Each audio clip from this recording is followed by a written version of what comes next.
Welcome to another Minecraft video. This is the first episode of a Let's Build series. Now, before we start, I need to explain a little, tiny things about this thing. Now, for those of you who follow me on my Facebook fan page, you are probably aware of the fact that for the past few months I've been building on something quite big. Now, I spoiled some minor things here and there, but I think it's time to tell you guys a little bit more about it for you to be able to understand why I'm doing this here. Now, what I've been doing is to completely restructure and reorganize my city. That means that I got rid of probably around 60% or something of the existing buildings and moved the rest. So basically no building is standing where it used to be standing. And the rest is gone, and I restructured the whole thing so to have a little bit more planned out hills, so not just random hills coming out of the ground and then next to it there's just plain surface and stuff. So generally you can see a little bit of the stuff I've been doing here. I won't show you too much because that's something for a future video, way ahead in the future. But what I've been doing is to connect the houses more to one another. So there's little or just a few solitary houses and the rest is all connected to one another, and it's all hillier and the streets are looking more dirty now and stuff like that. And this is something that I want to do in this Let's Build because I want to build a whole quarter with you. I don't exactly know how many episodes there are going to be, but I can imagine that's going to be quite a few. And the new building style, as you can see, the materials didn't change too much. I kind of vary the building materials a little bit more, as you can see here. I'm not only using the wool anymore, but also certain kinds of clay, but only in really little amounts. And houses completely made out of stone, or basically as wall material. As you can see, the frames are of course still wooden, because it just fits the city best, I think. But as you can see, it's all connected to each other, except for these unfinished houses, which is a good example to show you how I go about these things. Now, the houses themselves are quite tiny. As you can see, these are medium-sized houses here, basically from the layout. These houses, of course, are taller and therefore have more rooms stacked upon one another. But there are also these kinds of houses that are going to be 2 blocks or even 1 block wide. The reason for that is basically just because I want to have variation, and I want to have it kind of authentical medievalish. So basically rooms houses in medieval times weren't too big. You wouldn't be able to afford much. Generally rooms were dark. Well, that's not the case for the rooms, or basically for the houses I've been building, but they wouldn't have too many windows, and the building style itself is quite easy once you get the hang of it, because it's just, you mostly focus on one side of the building, just on the one side, because I'm gonna show you. But basically, what we do when we start is the same thing that we do for every other building in my style. So I'm starting with the frames because it's that way. It's easiest to find out if the whole structure is gonna work out later. If I were to fill in the walls already without knowing what the building looks like in the end, then I might end up with a building that I don't like and I have to get rid of it. And by simply building the frames first, I get the idea of what the building will look like, the rough shape of the building that it's gonna turn into. Now, generally how this style works is that I build the frames and concentrate, as I said, on this one side. So these sides here are just for me to have the dimensions of the building. I'm not going to do anything to these sides. To this side and this side I will decorate it, of course, but I will ignore these two sides for the simple reason that I'm gonna add another house to this side. So I don't really need to decorate anything here because the next house is going to start right here. So basically we're just gonna have something like this going on. And then by varying the widths of the houses, so basically I could add another house with just 1 block width. So therefore it doesn't look the same on every building, so that you always have these buildings with 5 blocks of width, or basically where the walls to fill in are 3 blocks wide. But you end up with a little bit of variation. And also what I'm going to do, and what I did with the other buildings, is to go, or basically to move up layers. So the next house could be here and would of course be 1 block higher, and therefore you end up with really nice results, so that the street is kind of going uphill, but you still have these houses connected to one another. These are very tiny houses, as you can see. These are just to have something against the wall, because I still wanted the wall to be seen. These are more representative houses here. So you can see these are on different layers, but they're still connected, for example, with this diaphragm arch here. And yeah, so let's just start with, or basically continue. What I want to have here is, you can see the entrance to this tower is here, so I will have some kind of archway where you can walk through. So I'm just going to sketch it roughly, because that's the next house and not the one that I want to concentrate on this video. In this video, this is the one I want to concentrate on. But generally, kind of get the idea that the next building would continue here, so I don't need to worry about the plainness of this side. What I'm always doing, or not always, I'm sometimes doing it, because if you were always to do it, then it would, well, not be... It wouldn't be a good variation in the city. Then every house would once again look the same. So I'm kind of... what I'm rambling about. What I'm trying to say is this thing here with an overhanging block, and having 1 block more set to this side here, to just have 1 block higher and then the overhang. This is something that I do on some of my buildings. Which brings in a little bit of variety and also a little bit of complexity to the build, because in the end, why is it lagging? Because in the end, you're gonna end up with a few things that you have to fix. For example, if I want to just add a floor here, what am I gonna do about this thing here? If you just continue it like this, it's ugly, because you can see this. If you do it like this, it's ugly because there's not really a transition. If you do it like this, it looks not bad, but it looks the room automatically looks smaller. So basically at this point I just do sideway locks here, because these are going to be covered up by walls, therefore it's not going to be so bad. But these are that's just one problem. We're gonna encounter a few problems, and maybe it's gonna help you if you want to try the same style that I explained to you a little bit about the problems. So if you encounter them yourselves, that you know at least how I fix them. Okay, let's see. Do I want to continue? Do I want to have a roof here, or do I want to continue a little bit higher? For this is something that I preach in my videos but never really explained, that I always try to mind the surroundings, and not only does that mean, or build with your environment, that's what I always said. So basically this does not only mean that you build with your environment, saying that you just move up 1 layer and stuff, or just a few, or have these kinds of walls here. This was something that I explained in a previous video, but I'm always trying to imagine the building in its entirety, and then trying to find out if it fits with the surrounding buildings, for example. So if this was the roof here, so if I continue building the roof like this, then I end up with a kind of small house on this side. And would that be nice?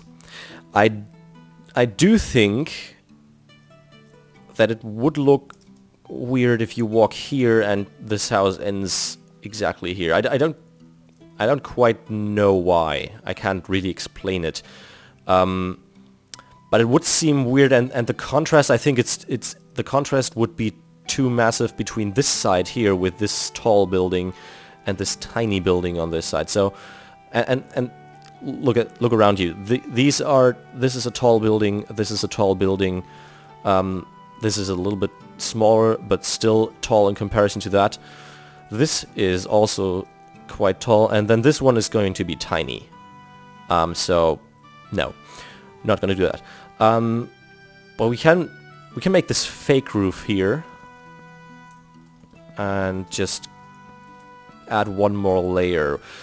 I don't exactly know what it's going to look like in the end. I'm just basically what I'm always doing is trying the things out, and if I don't like it, then I simply change it. So trial and error a lot. And therefore, it's also, well, therefore I always build the frames first, because I can simply imagine the house then in a rough shape and know if it's going to be okay or if I need to change something else. But since we have this roof here going from the middle to the left and right, I don't want to have the same kind of roof here, like this.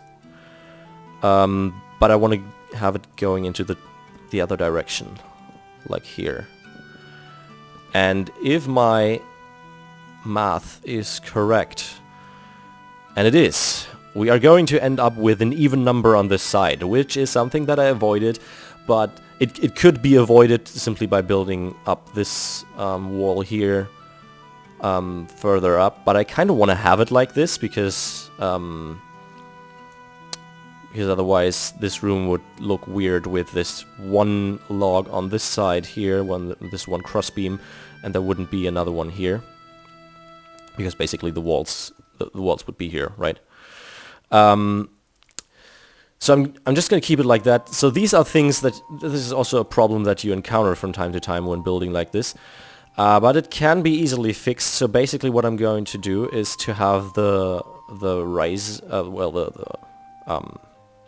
what's it called, the angle of the roof, for example, having it a little bit shallower on this side. Was probably not the correct use of the words. What matters? It doesn't matter, I'm German. I will talk in a German accent for the rest of the video, because I am German and therefore why not?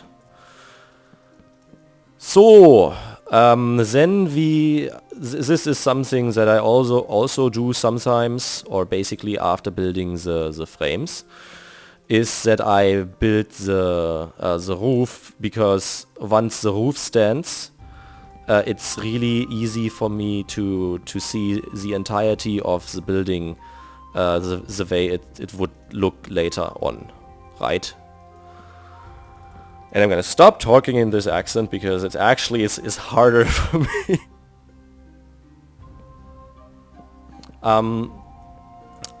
As I was just saying, building the roof afterwards to put it on top of this is a good way to get or pretty much to imagine what the house is going to look like in the end.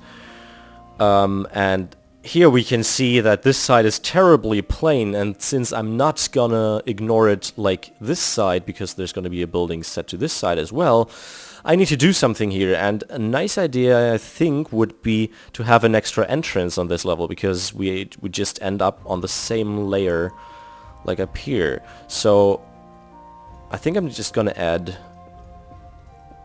an entrance here. So let's just put the frames here. And then have a roof. Wait. So one thing to do it, one version would be to either do it like this, to have a little extra roof here, or no. Let's try something else. So what happens if we have this kind of extension here? This is looking okay.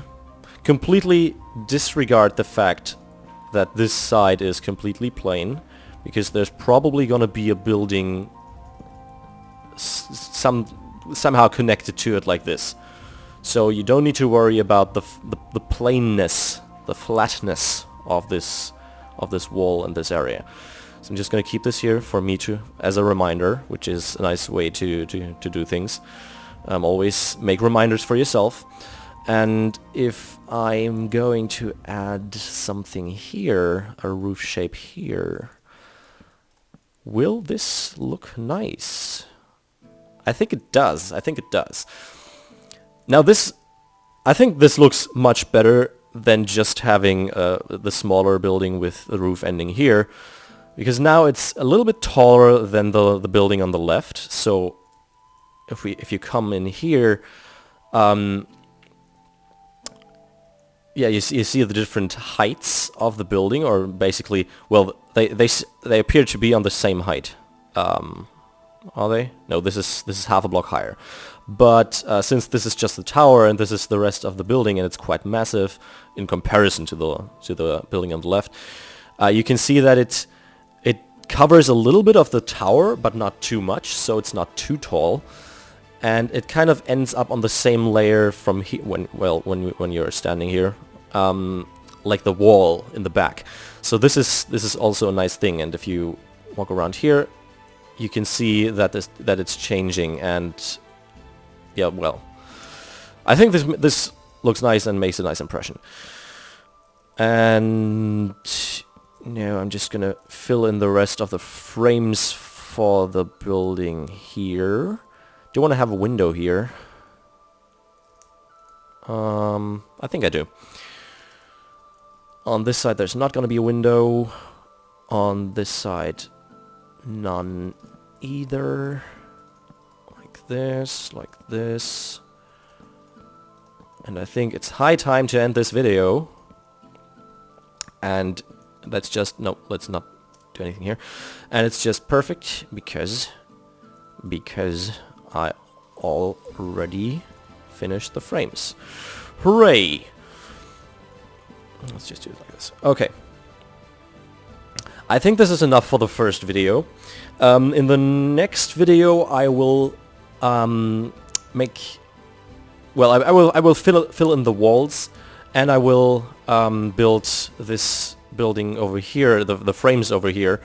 And after that I will do the floors inside the buildings, because sometimes, especially if you have these kind of narrow buildings next to to these houses, you need to use one wall for two buildings, like so that this wall here is also the wall in this building. Now if I have enough space, and in this case, for example, I do, the wall is going to be here, so I'm going to have a different kind of wall. The reason for that is not to make things complicated or thicker, but because I use different materials for the buildings, it would look weird, and this is something that looks weird on these tiny houses. You have to decide either to have it one block wide, so that the walls are here, or to share a wall with another building so that you have a little bit more space inside. But then this house is, for example, using stone bricks as a wall material, and this house is using wool as a material. So you end up with two different materials in one room.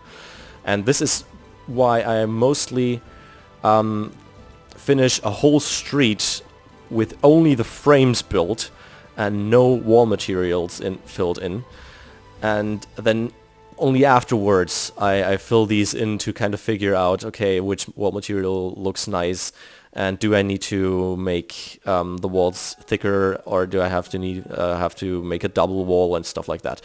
And that's okay. That's enough. More explanations coming up in the next video. I do hope you enjoyed watching this video. I hope you, well, just leave a comment in the comment section suggesting things that you would probably change about it, or basically if you think that there should be any more windows or something like that. So give me some hints on what you guys would would prefer for the next videos or for the next houses. And with that, I do think it's... well, that's pretty much it, yeah. So, as always, please rate, comment, subscribe, join the crew, become a mate today. Do we see you next time. Bye-bye.